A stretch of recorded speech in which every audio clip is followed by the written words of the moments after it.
Meu nome é Hanna e sou estudante aqui em Coimbra. Estudo a linguística portuguesa e espanhola. Sou da República Checa de Praga. E vou fazer agora um prato típico da República Checa.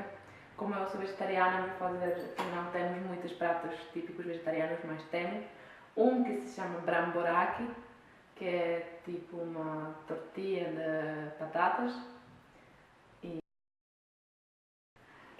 Vou lavar as batatas, vou ralar as batatas e depois misturar com leite e farinha e sal e pimento e alho, muito alho e a manjericão, que é muito importante.